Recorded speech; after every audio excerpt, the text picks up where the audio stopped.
एक बार फिर आपके अपने यूट्यूब चैनल पॉलिटिकल स्टडी अड्डा पर आप सबका स्वागत है। आज हम एक नई सीरीज CET 10+2 2024 को लेकर उपस्थित हुए हैं। जो भी साथी ये चैनल पर पहली बार विजिट कर रहा है वो इस चैनल को सब्सक्राइब और लाइक ज़रूर करें, शेयर ज़रूर करें। आज इस सीरीज का अपन प्रारंभ करने के लिए जा रहे हैं। पहले क्वेश्चन की ओर अपन चलते हैं। अपना पहला क्वेश्चन है, भारत के प्रधानमंत्री जवाहरलाल नेहरू द्वारा 1947 के 14-15 अगस्त की मध्य रात्रि को दिए गए प्रसिद्ध भाषण को किस नाम से जाना जाता है? Option A, trust with destiny, hope for the better future, wings of challenges, independent India. तो इसका आंसर होगा साथियों ट्रस्ट विद डेस्टिनी। ये नेहरू ने संविधान सभा के समक्ष संसद भवन में ये भाषण दिया था। इसको कई बार हिंदी नाम पूछ लिया जाता है। ट्रस्ट विद डेस्टिनी का जो है भाग्यवधु, जो है भाग्यवधु से चिर प्रतीक्षित मुलाकात। भाग्यवधु से चिर प्रतीक्षित मुलाकात। भाग्यवधु से चिर प्रतीक्षित मुलाकात इसका हिंदी नाम है। कई बार पूछ लिया जाता है इसका हिंदी नाम। चलो साथियों नेक्स्ट क्वेश्चन की ओर अपन बढ़ते हैं। अपना अगला क्वेश्चन है,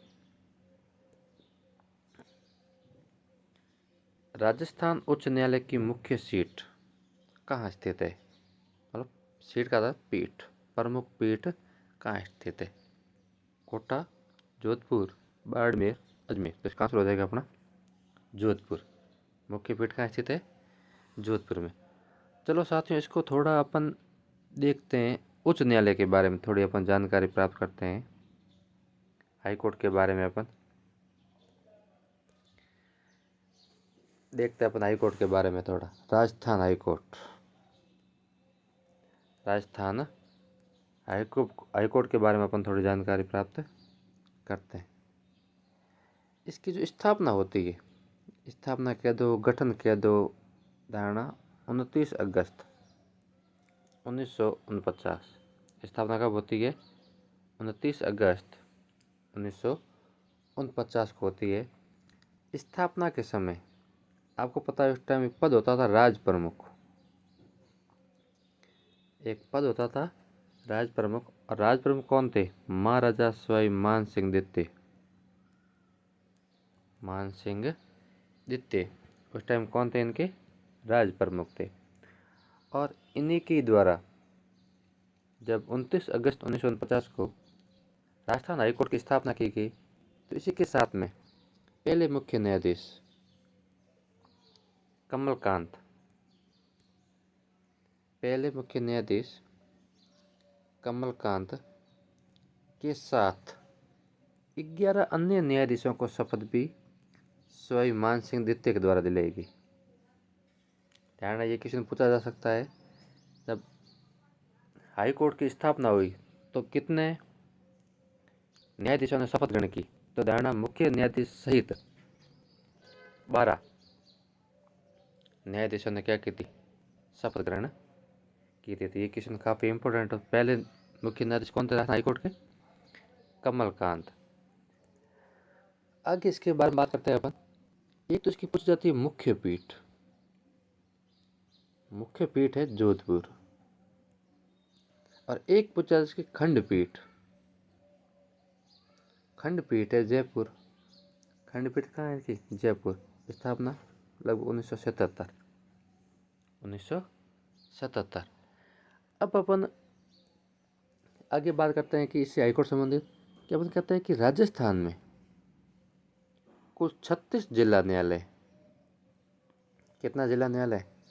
36 जिला न्यायालय। इसको 2 भागों में बांटा जाता है। एक अपन बात करते हैं जोधपुर में कितने हैं? एक बात करते हैं जयपुर में कितने आते हैं। तो उदाहरण, जोधपुर में 36 जिला न्यायालयों में से 19 जिला न्यायालय कहाँ आते हैं, जोधपुर में। परंतु 17 किस में आते हैं, जयपुर में। ये क्वेश्चन धारणा अभी असिस्टेंट प्रोफेसर में भी पूछा गया कि राजस्थान के कुल जिला न्यायालय में से कितने जिला न्यायालय जोधपुर के क्षेत्राधिकार में आते हैं पीठ के। तो धारणा 19, और जयपुर में कितने आ जाते हैं, 17 आ जाते हैं। चलो साथियों, आगे अपन बात करते हैं। इसमें अपन बात की थी कि इसके पहले मुख्य न्यायाधीश कौन थे, कमलकांत, पहले ये हो गए। अब वर्तमान का ध्यान रखना है। अब वर्तमान में कौन है, MM श्रीवास्तव, MM श्रीवास्तव, मनिंद्र मोहन श्रीवास्तव, मनिंद्र मोहन श्रीवास्तव। ठीक है साथियों, ये थी अपने राजस्थान हाईकोर्ट के बारे में, जहाँ से आपको क्वेश्चन पुटअप किए जा सकते हैं। चलते अगले क्वेश्चन की ओर। अपना अगला क्वेश्चन है, वर्ष 2023 में राजस्थान के चुनाव आयुक्त कौन थे। मधुकर गुप्ता, अमर सिंह राठौड़, इंद्रजीत खन्ना, NR भसीन। तो इसका आंसर हो जाता है मधुकर गुप्ता, 7वें थे।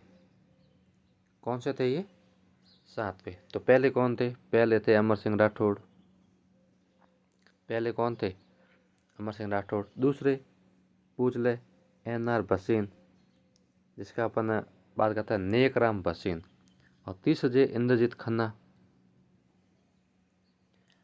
चौथे आते हैं अशोक राठौड़। पांचवे की अपन बात करें राम लुबैया, और छठे थे प्रेम सिंह मेहरा, और 7वें कौन थे, मधुकर गुप्ता। चलो साथियों, थोड़ी इसके बारे में जानकारी पाते हैं कि राज्य निर्वाचन आयोग का गठन वगैरह कब होता है। देखते हैं अपन, थोड़ा इसके बारे में जानकारी लेते हैं।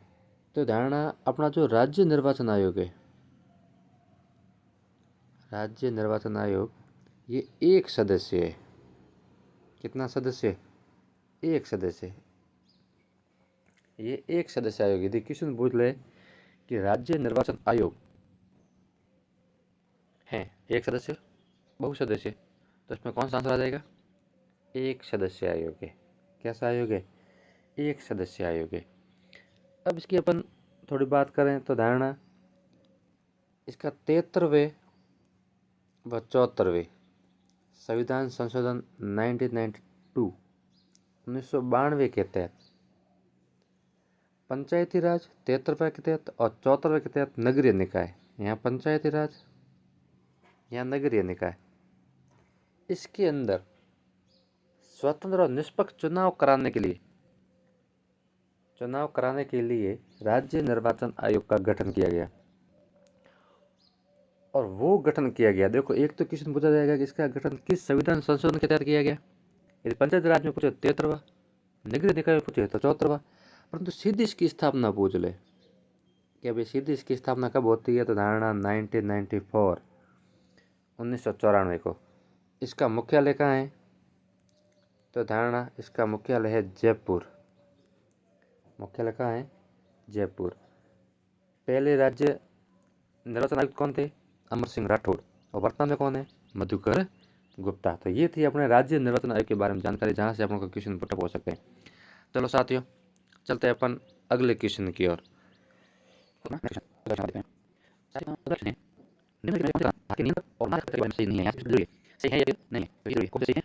नहीं है, तो अपन खत्म अगर बढ़ते हैं।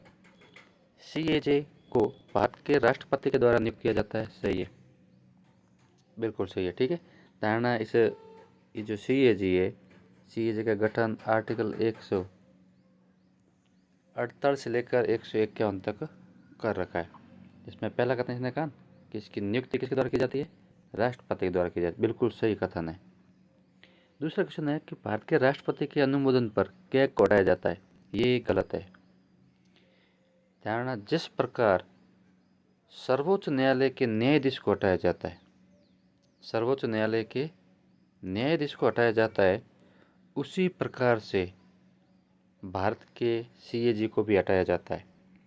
तीसरा क्वेश्चन क्या कह रहा है, सीएजी का वेतन और भत्ते भारत की समेकित निधि से दिए जाते हैं। ये क्वेश्चन भी गलत है, क्योंकि वेतन और भत्ते संसद द्वारा निर्धारित होते हैं। किसके द्वारा निर्धारित होते हैं? संसद द्वारा। अगला, सीएजी का कार्यकाल 5 साल के लिए निश्चित होता है। नहीं, सीएजी का कार्यकाल होता है 6 वर्ष, या अपन कह सकते हो 65 वर्ष की आयु तक। 6 वर्ष या 65 वर्ष की आयु तक। इसलिए अपना ऑप्शन केवल एक सही है। ये जो 3 ऑप्शन दे रखे हैं, तीनों क्या है? गलत है। तो धारणा अपने बात करते हैं इसका ऑप्शन आंसर देखते हैं। तो इसका आंसर क्या हो जाएगा? गलत पूछ रहा है, सही नहीं है। तो धारणा BCD option A, option A इसके बारे में सही हो जाएगा। बाकी अपन इसकी जानकारी ले लेके कौन से अनुच्छेद में 148 से लेकर 151 तक हटाता किस प्रकार, जिस प्रकार राष्ट्रपति हटाता नहीं है, बल्कि हटाता कौन है? जिस प्रकार सर्वोच्च न्यायालय के न्यायाधीश को हटाया जाता है, उसी प्रकार इसको हटाया जाता है।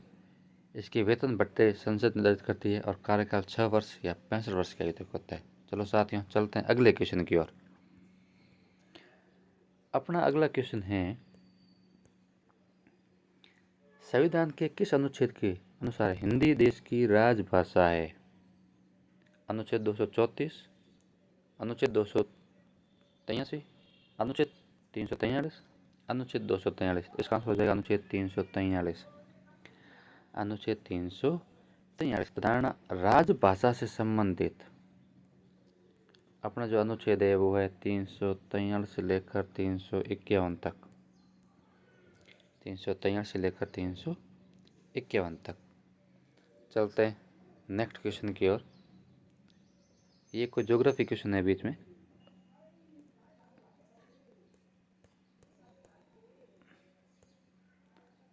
भारत के निम्नलिखित में से कौन सा राम सेतु का प्रारंभ बिंदु है? कौन सा राम सेतु का प्रारंभिक बिंदु है? तो इसका आंसर जान लो आप सीधा ही, अरिचल मुन्नई। इसका आंसर क्या है? अरिचल मुन्नई राम सेतु का प्रारंभिक बिंदु है। पॉलिटिकल संबंध नहीं है, ज्योग्राफी संबंधित क्वेश्चन है ये। चलते हैं नेक्स्ट क्वेश्चन की ओर अपन। चलो नेक्स्ट क्वेश्चन। नीचे 2 कथन दिए गए हैं, कथन ए और कथन बी। देखते हैं कि ये पूछ क्या रहा है।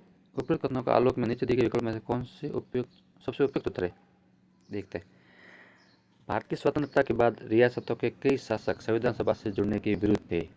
बिल्कुल सही, कई शासक थे। धारणा उस टाइम जब भारत स्वतंत्र हुआ, उस टाइम रियासतें कितनी थी टोटल? 562। 562। और कई बार NCERT पूछ ले तो धारणा 565। NCERT में कितनी है? 565। चलते हैं दूसरा कथन क्या कह रहा है। ये दूसरा कथन कह रहा है कि शाही रजवाड़ों की इस अनुक्रिया का अर्थ था कि स्वतंत्रता के बाद एक बड़ी संभावना थी कि भारत कई छोटे देशों में बढ़ जाता।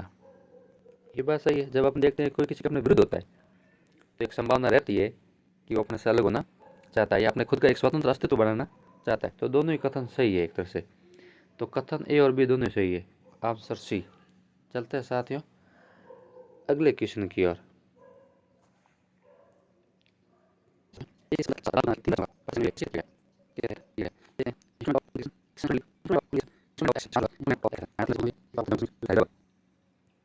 और एक था जूनागढ़।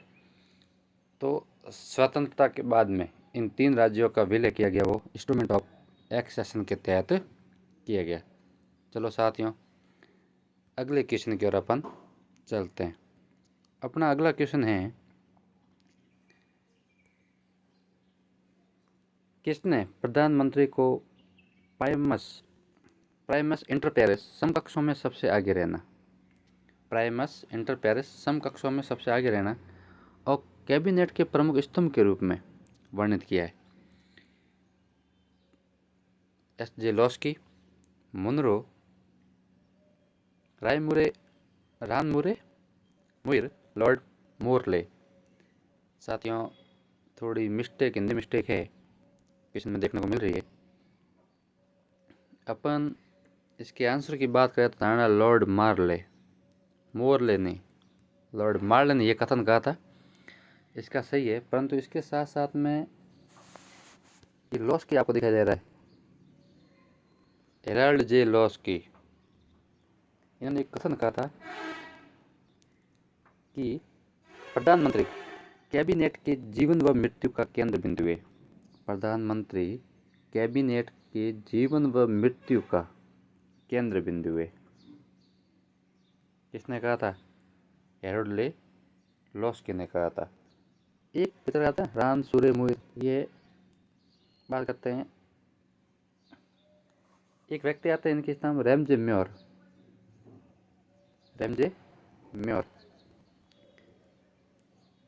रैमजे म्योर एक कथन कहता है प्रधानमंत्री के बारे में धारणा। ये क्वेश्चन काफ़ी इंपॉर्टेंट है। कथन रैमजे म्योर, साथ साथ लिखते पे चले जैसे व्याख्या हो रही है। रैमजे म्योर कहता है कि प्रधानमंत्री राज्य के जहाज का मल्लाह है। मल्लाह क्या है? राज्य के जहाज का मल्लाह। किसने कहा था? रैमजे म्योर ने। इसके अलावा दो व्यक्ति और आते हैं। एक आता है हार्टकोट। हार्टकोट कौन सा आ जाता है? हार्टकोट। और हार्टकोट क्या कहता है कि प्रधानमंत्री तारों के बीच में चंद्रमा है। प्रधानमंत्री क्या है? जैसे ये तारे हैं, इन तारों के बीच में चंद्रमा कौन है? प्रधानमंत्री। किसने कहा था?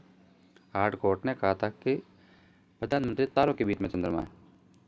एक व्यक्ति आता है जेनिंग। एक व्यक्ति कौन आता है? जेनिंग।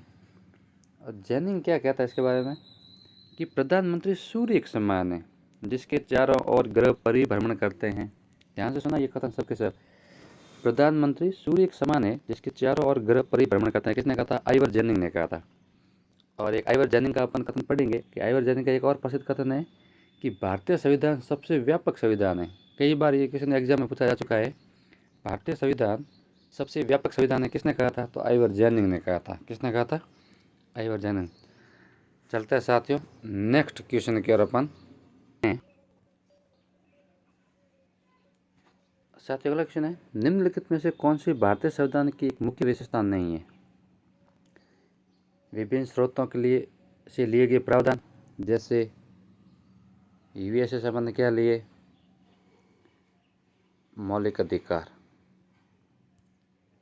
मौलिक अधिकार अपन ने यूएसए से लिए। ठीक है। अपन बात करते हैं रूस से अपन ने क्या लिया? सोवियत संघ से मूल कर्तव्य। क्या लिए? मूल कर्तव्य। आयरलैंड से नीति निर्देशक तत्व। आयरलैंड से अपन ने क्या लिए? नीति निर्देशक तत्व। तो इसी प्रकार अपन ने विभिन्न देशों से प्रावधान लिए हैं। सबसे लंबा लिखित संविधान, जैसे अभी मैंने बात की थी आइवर जेनिंग की, जो क्या कहते हैं कि भारतीय संविधान सबसे व्यापक संविधान है। भारतीय संविधान सबसे व्यापक संविधान है।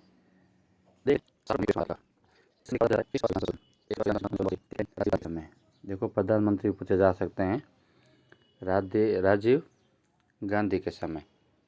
अब देखें इस टाइम क्या प्रावधान किया गया।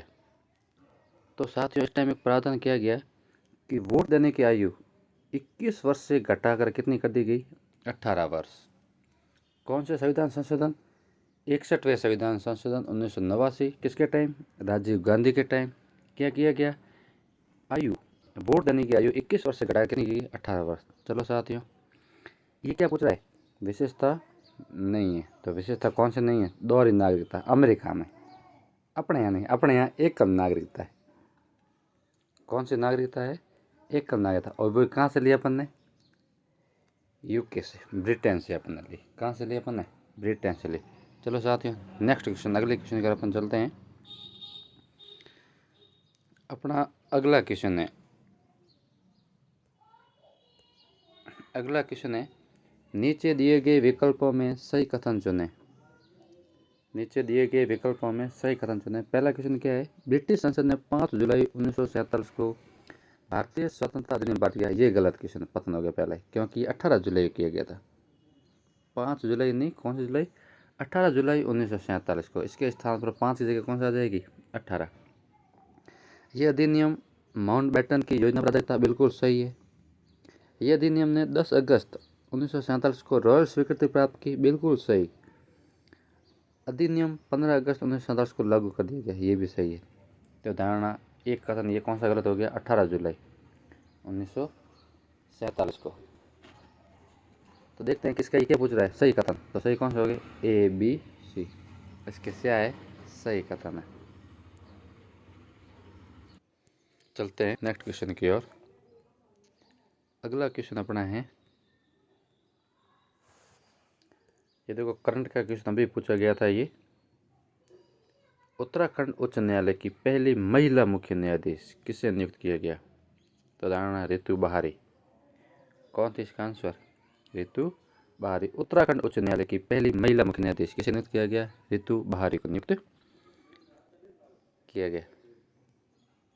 चलो साथियों अगले क्वेश्चन की अपन बढ़ते हैं। नेक्स्ट क्वेश्चन अपना है,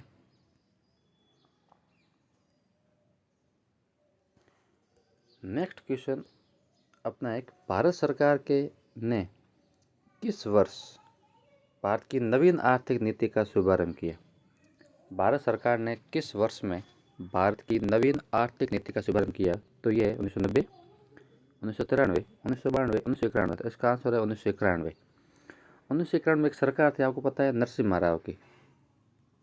किसकी सरकार थी, नरसिम्हा राव थी। और उस टाइम अपने अर्थशास्त्री थे, अर्थशास्त्री कौन थे, डॉक्टर मनमोहन सिंह। डॉक्टर मनमोहन सिंह। और उनके द्वारा एक नीति लागू की गई थी एलपीजी की, एक एलपीजी की नीति लाई गई थी नवीन आर्थिक सुधार के लिए, जिसे हम कहते हैं उदारीकरण, निजीकरण और वैश्वीकरण। उदारीकरण, निजीकरण और एक है वैश्वीकरण। तो ये 3 प्रकार की नीति किसके द्वारा, नरसिम्हा राव के टाइम 1991 में। और उस टाइम अपने पता वित्त मंत्री कौन थे, तो कौन थे, डॉक्टर मनमोहन सिंह। ये चीज़ ध्यान रखना इसमें। चलो साथियों अगले क्वेश्चन की ओर अपन चलते हैं। अगला क्वेश्चन अपना है, राजस्थान के प्रथम लोकायुक्त कौन थे। जस्टिस आई डी दुआ, जस्टिस JL गुप्ता, जस्टिस प्रकाश कृष्ण लोहरा और जस्टिस SS कोठारी। तो इसका आंसर हो जाता है अपने जस्टिस ID दुआ, प्रथम लोकायुक्त। राजस्थान के प्रथम लोकायुक्त कौन थे, ID दुआ। चलो साथियों थोड़ा इसके बारे में अपन जानकारी प्राप्त करते हैं, लोकायुक्त के बारे में। राजस्थान में लोकायुक्त, राजस्थान में लोकायुक्त, ये लोकायुक्त होते कौन है। कई बार ये क्वेश्चन बोला जाता है कि किसके द्वारा। तो धारणा जनप्रतिनिधियों तथा लोक सेवक, जो नौकरशाह होते हैं, सरकारी कर्मचारी होते हैं, जनप्रतिनिधियों तथा लोक सेवकों के विरुद्ध शिकायतों की जांच करने वाला आयुक्त लोकायुक्त कहलाता है। किसकी, जनप्रतिनिधियों और साथ साथ में किसकी, नौकरशाह, इन दोनों के विरुद्ध शिकायतों की जांच करने वाला आयुक्त क्या कहलाएगा, लोकायुक्त कहलाता है। अब एक क्वेश्चन अपन से ये पूछा जाता है कि लोकायुक्त की संस्था को गठन करने की सिफारिश किसके द्वारा की गई। धारणा राजस्थान प्रशासनिक सुधार समिति, राजस्थान प्रशासनिक सुधार समिति 1963 की सिफारिश पर लोकायुक्त संस्था बनी राजस्थान में। राजस्थान प्रशासनिक सुधार समिति 1963 की सिफारिश पर राजस्थान में लोकायुक्त संस्था बनी। और राजस्थान में जो इस सिफारिश की उसके बाद अधिनियम बनता है, राजस्थान लोकायुक्त उप लोकायुक्त अधिनियम, लोकायुक्त व उप लोकायुक्त अधिनियम 1973। अधिनियम कब बनता है, 1973। और राजस्थान में आपको पूछता है कि इससे स्थापना कब होती है लोकायुक्त संस्थान की। तो धारणा 1973। और प्रथम लोकायुक्त कौन थे, ID दुआ। प्रथम लोकायुक्त कौन थे, ID दुआ। और उप लोकायुक्त प्रथम पूछ ले, उप लोकायुक्त पहले कौन थे। तो धारणा KPU मेनन, KPU मेनन प्रथम उप लोकायुक्त थे। अब एक क्वेश्चन कई बार पूछा जाता है कि भाई लोकायुक्तों में सर्वाधिक कार्यकाल किसका था? एक सर्वाधिक पूछा जाता है और एक न्यूनतम कार्यकाल। धारणा कार्यकाल के संबंध 2 क्वेश्चन पूछा। सर्वाधिक किसका है? तो सर्वाधिक धारणा MB शर्मा, सर्वाधिक कार्यकाल। और जो न्यूनतम कार्यकाल है वो है VS दवे। VS दवे का न्यूनतम कार्यकाल पूछा जाता है। अब कई बार पूछ लिया जाता है कि भाई लोकायुक्त के दायरे में कौन आता है और कौन नहीं आता है। जो इम्पोर्टेंट है, जो लोकायुक्त के दायरे में नहीं आते हैं, धारणा कई बार क्वेश्चन पूछा जाता है लोकायुक्त के दायरे में कौन सा नहीं आता है। लोकायुक्त के दायरे में कौन सा नहीं आता है? धारणा एक और बात करता है CM, मुख्यमंत्री लोकायुक्त के दायरे से बाहर है। राज्यपाल, ठीक है, हाई कोर्ट के जज लोकायुक्त से बाहर है। राज्य चुनाव आयोग, अभी बात की अपन ने, ठीक है। RPSC के अध्यक्ष व सदस्य, पंच और सरपंच, पंच, सरपंच और एक आते हैं विधायक। एक कौन आते हैं? विधायक। तो इनको आप ध्यान रखना केवल, बाकी सब प्रधान हैं, बाकी ये सब किस में आ जाते हैं? लोकायुक्त के दायरे में आते हैं, उसकी जांच की जा सकती है। राज्यपाल, CM, हाईकोर्ट के जजेज, राज्य चुनाव आयुक्त, RPSC के अध्यक्ष व सदस्य, पंच, सरपंच और विधायक, ये लोकायुक्त की महत्वपूर्ण है। जो मुख्य मुख्य है ना, वो लोकायुक्त के दायरे से ये बाहर आते हैं। ये काफ़ी इंपॉर्टेंट है, ध्यान रखना इस बात का। इसको लिख लें आप और इसको समझ लें अच्छे से। चलो साथियों, नेक्स्ट क्वेश्चन की ओर चलते हैं। नेक्स्ट क्वेश्चन अपना है, राजस्थान मानवाधिकार आयोग के अध्यक्ष व सदस्यों का कार्यकाल कितना है? राजस्थान मानवाधिकार आयोग के अध्यक्ष व सदस्यों का कार्यकाल कितना होता है?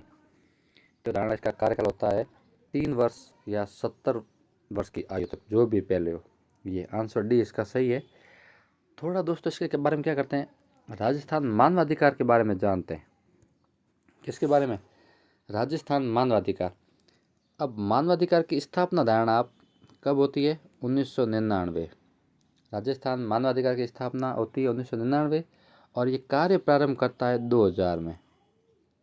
धारणा कार्य कब से शुरू करता है? 2000 में। इसका जो मुख्यालय है वो है जयपुर में। इसका मुख्यालय क्या है? जयपुर में। धारणा अब बात करते हैं कि भाई तीन चीज़ें होगी। स्थापना होती है 99 में, कार्य ये प्रारंभ करता है 2000 में, मुख्यालय इसका कहाँ है? जयपुर में। आगे देखते हैं, ये धारणा एक बहुसदस्य आयोग है। जैसे हम बात करें निर्वाचन आयोग एक सदस्य है, ये कैसे आयोग है? बहुसदस्य आयोग है, जिसमें एक अध्यक्ष प्लस इसके अलावा 2 सदस्य और होते हैं। टोटल कितने होते हैं? 3। टोटल कितने होते हैं? 3। धारणा इसकी नियुक्ति कौन करता है? इनकी नियुक्ति करता है राज्यपाल। धारणा इसकी नियुक्ति कौन करता है? राज्यपाल नियुक्ति करता है। त्यागपत्र भी किसको देते हैं? राज्यपाल को देते हैं, ठीक है। और राज्यपाल जो नियुक्ति करता है ना, वो एक चयन समिति की सिफारिश पर करता है। कौन सी समिति? चयन समिति, जिसमें 3 सदस्य होते हैं, जिसमें CM अध्यक्ष होते हैं। इसके अलावा अपन बात करें, गृह मंत्री होता है, विधानसभा अध्यक्ष और विधानसभा के विपक्ष का नेता। ये टोटल 4 सदस्य होते हैं, जो चयन समिति के माध्यम से क्या करते हैं? मानवाधिकार आयोग के अध्यक्ष की नियुक्ति करते हैं। सदस्यों की क्या करते हैं? ये नियुक्ति करते हैं। चलते हैं साथियों अगले, इसके बारे में और थोड़ा कुछ जानते हैं। कार्यकाल अपन अभी बात की, कितना होता है? 3 वर्ष, या फिर अपन कह सकते हैं 70 वर्ष की आयु, जो भी पहले हो तब तक होता है। परंतु एक चीज़ इम्पोर्टेंट है इसमें, थोड़ा ध्यान रखने की बात, वो है कि भाई इसकी नियुक्ति तो राज्यपाल करता है, परंतु इनको हटाता कौन है? तो धारणा हटाता राष्ट्रपति है। ये जो मानवाधिकार के जो अध्यक्ष व सदस्य होते हैं ना, इसको हटाता कौन है? राष्ट्रपति। कौन हटाता है? राष्ट्रपति। बल्कि नियुक्ति कौन करता है? राज्यपाल। ये इम्पोर्टेंट है, काफ़ी इम्पोर्टेंट क्वेश्चन है। धारणा इस बात का पूछा जाता है, अपन राज्यपाल की और ही रुख करेंगे केवल, बल्कि हटाता कौन है? राष्ट्रपति हटाता है, ठीक है। अब देखते हैं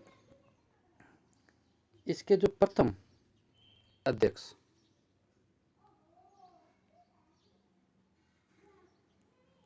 प्रथम अध्यक्ष कौन है? कांता कुमारी भटनागर। कांता कुमारी भटनागर इसकी क्या थी? प्रथम अध्यक्ष थी। किसकी? ये मानवाधिकार से संबंधित महत्वपूर्ण पूरी जानकारी आपके पास में उपलब्ध हो गई है। अब चलते हैं नेक्स्ट क्वेश्चन की ओर। नेक्स्ट क्वेश्चन क्या कह रहा है? राजस्थान राज्य की प्रथम महिला राज्यपाल कौन थी? प्रतिभा देवी सिंह पाटिल प्रथम महिला राज्यपाल थी। कमला बेलीवाल, धारणा कमला बेलीवाल कौन थी? प्रथम मंत्री। राजस्थान की प्रथम मंत्री की बात करें तो कौन थी? कमला बेनीवाल। चलो साथियों, नेक्स्ट क्वेश्चन आगे बढ़ते हैं। नेक्स्ट क्वेश्चन है अपना कि निम्नलिखित में से भारतीय संविधान का कौन सा प्रावधान मंत्री परिषद की नियुक्ति और पदच्युत से संबंध रखता है? Article 74, article 75, article 70, article 72। आपको पता है आर्टिकल 74 क्या कहता है कि राष्ट्रपति को सहायता और सलाह देने के लिए एक मंत्री परिषद होगी। किसको? राष्ट्रपति को, प्रेसिडेंट को सहायता और सलाह देने के लिए कौन होगी? मंत्री परिषद होगी। अब देखो, ये तो आर्टिकल 74 बात कर ली। 75 क्या कहता है कि प्रधानमंत्री की नियुक्ति राष्ट्रपति करेगा तथा अन्य मंत्रियों की नियुक्ति प्रधानमंत्री की सलाह पर राष्ट्रपति करेगा। इसका मतलब मंत्रिपरिषद की नियुक्ति किस में आ चुकी है? आर्टिकल 75 में। आर्टिकल 72 आपको पता है राष्ट्रपति को संविधान की शक्ति प्राप्त है। ठीक है साथियों, चलते हैं अपने अगले क्वेश्चन की ओर। अगला अपना क्वेश्चन है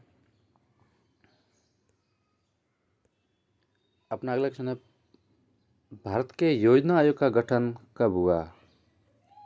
धारणा है योजना आयोग का गठन कब होता है? 15 मार्च 1950 को। कब होता है? 15 मार्च 1950 को। अब आपको पता है कि योजना आयोग के स्थान पर नीति आयोग आ गया है। कौन सा आयोग आया है? नीति आयोग, जिसका गठन कब होता है? 1 जनवरी 2015। कब होता है? 1 जनवरी 2015। चलते हैं साथियों नेक्स्ट क्वेश्चन की ओर। अगला क्वेश्चन है सीमांत गांधी के नाम से किसे जाना जाता है? तो धारणा खान अब्दुल गफ्फार खान सीमांत गांधी के नाम से जाना जाता है। चलो साथियों नेक्स्ट क्वेश्चन की ओर चलते हैं अपन। अगला क्वेश्चन क्या आता है कि नीति आयोग के प्रथम उपाध्यक्ष कौन थे? नीति आयोग के प्रथम उपाध्यक्ष कौन थे? अरविंद पनगड़िया। प्रथम अध्यक्ष नरेंद्र मोदी। धारणा अध्यक्ष कौन है? नरेंद्र मोदी। उपाध्यक्ष कौन है? प्रथम अरविंद पनगड़िया। चलो साथियों इसके बारे में थोड़ी नीति आयोग के बारे में जानकारी प्राप्त करते हैं। देखो नीति आयोग का एक आज दिन तक पूछा नहीं गया, क्या पता पूरा नाम पूछ ले। तो धारणा आपको नेशनल, पूरा नाम क्या है? National institution. ठीक है, national institution, national institution for transforming India, transforming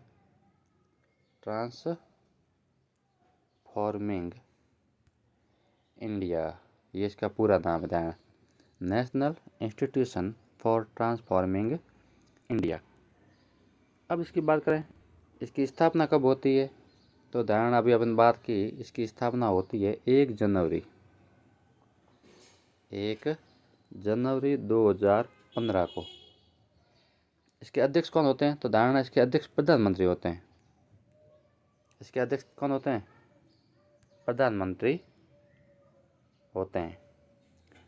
अब देखो अपन बात करते हैं तो आपको पता है कि अध्यक्ष कौन है? अभी नरेंद्र मोदी। और इसके उपाध्यक्ष, प्रथम उपाध्यक्ष अभी अपन बात की, कौन थे? प्रथम उपाध्यक्ष अरविंद पनगड़िया, अरविंद पनगड़िया। और वर्तमान में बात करें, वर्तमान में उपाध्यक्ष कौन है? वर्तमान में उपाध्यक्ष कौन है? तो धारणा वर्तमान में उपाध्यक्ष कौन है? सुमन बेरी। ये धारणा, ये क्वेश्चन आप धारणा सुमन बेरी वर्तमान में क्या है? उपाध्यक्ष है। परंतु एक क्वेश्चन पूछा जाता है सीईओ के बारे में। तो धारणा प्रथम सीईओ कौन थे? सिंधु श्री खुल्लर। कौन थे? सिंधु श्री खुल्लर, ये प्रथम थी, प्रथम सीईओ नीति आयोग की। और वर्तमान में अपन बात करें तो कौन है? BVR सुब्रमण्यम। कौन है? BVR सुब्रमण्यम। BVR सुब्रमण्यम कौन है? नीति आयोग के वर्तमान में CEO है। अब एक क्वेश्चन मैं आपको बताना चाह रहा हूँ, काफ़ी इंपॉर्टेंट है, जो अभी हाल फिलहाल एग्जाम में पूछा गया है कि अब तक कितने प्रधानमंत्री नीति आयोग के अध्यक्ष रह चुके हैं? अब तक कितने प्रधानमंत्री नीति आयोग के अध्यक्ष रह चुके हैं? तो ध्यान, इसका आंसर है 1। अब तक नरेंद्र मोदी ही 2015 से कंटिन्यूस प्रधानमंत्री है, तो वही इसके क्या है? अध्यक्ष हैं। जब से इसकी स्थापना हुई है तब से नरेंद्र मोदी इसके क्या है? अध्यक्ष है। ये क्वेश्चन हाल फिलहाल पूछा गया है कि कितने प्रधानमंत्री नीति आयोग के अध्यक्ष रह चुके हैं, तो कितने हैं? 1। चलो साथियों, नेक्स्ट क्वेश्चन की ओर चलते हैं अपन। नेक्स्ट क्वेश्चन एक है यहाँ पर, निम्नलिखित में से किस बजट वर्ष से रेलवे का बजट संघ के बजट में शामिल किया गया? ठीक है, इसके ऑप्शन ए 17-18, बी 18-19, सी 19-20 और डी 20-21। 21-22 ले लो, ठीक है। अब देखो, इसका आंसर है ए 17-18। 17-18 से रेलवे बजट का संघ बजट में क्या कर दिया गया? विलय कर दिया गया, शामिल कर दिया गया। चलो साथियों, नेक्स्ट क्वेश्चन की ओर चलते हैं अपन। अगला क्वेश्चन है, किस राज्य की विधानसभा ने राज्य सरकारों की नौकरियों में SC, ST, OBC और EWS आरक्षण को 60% से घटाकर 77% कर देने का विधेयक पारित किया है? किस राज्य की विधानसभा ने राज्य सरकार की नौकरियों में SC, ST, OBC, EWS आरक्षण को 60% से बढ़ाकर 77% कर देने का विधेयक पारित किया है? तो वो राज्य है झारखंड। काफ़ी इंपॉर्टेंट क्वेश्चन है और वापस रिपीट हो सकता है करंट की दृष्टि से। CET विद्यार्थी बिल्कुल इसको सीरियस क्वेश्चन को लें, ठीक है। काफ़ी इंपॉर्टेंट क्वेश्चन है ये, तो इसका आंसर क्या हो जाएगा? झारखंड। ठीक है साथियों, नेक्स्ट क्वेश्चन की ओर अपन चलते हैं। नेक्स्ट क्वेश्चन है, बात करते हैं, निम्नलिखित में से कौन सा अनुच्छेद संसद की राष्ट्रीय हित में राज्य सूची में शामिल किसी भी मामले पर कानून बनाने का अधिकार देता है, यदि प्रस्ताव राज्यसभा द्वारा सदन में उपस्थित सदस्यों और मतदान के 2/3 बहुमत से पारित किया जाता है? तो कौन सा अनुच्छेद है? तो 312, 360, 54 और अनुच्छेद 249। तो इसका आंसर आएगा अनुच्छेद 249। यदि राष्ट्रीय हित में राज्य सूची में शामिल किसी मामले पर कानून बनाने का अधिकार संसद को देती है, तो राज्यसभा उसको दे सकती है आर्टिकल 249 के तहत। और अखिल भारतीय सेवाओं में यदि संसद को कानून बनाने का अधिकार देती है तो अनुच्छेद 312, ये अखिल भारतीय सेवाएं, अखिल भारतीय सेवाओं पर, ठीक है, दे सकती है। अनुच्छेद 360 वित्तीय आपातकाल। कौन सा आपातकाल? वित्तीय आपातकाल। अनुच्छेद 54 राष्ट्रपति का निर्वाचन किन के द्वारा किया जाएगा? निर्वाचक मंडल। किसकी बात करता है ये? निर्वाचक मंडल। और निर्वाचक मंडल में कौन कौन शामिल होते हैं? लोकसभा और राज्यसभा के निर्वाचित सदस्य, राज्य विधानसभाओं के निर्वाचित सदस्य, दिल्ली व पुडुचेरी विधानसभा के निर्वाचित सदस्य शामिल होते हैं। चलते हो साथियों नेक्स्ट क्वेश्चन की ओर। चलो आज के क्वेश्चन इतने ही। आज के लिए धन्यवाद। ये अपन मिलते हैं वापस अगले वीडियो में। आज के लिए इतना ही, धन्यवाद।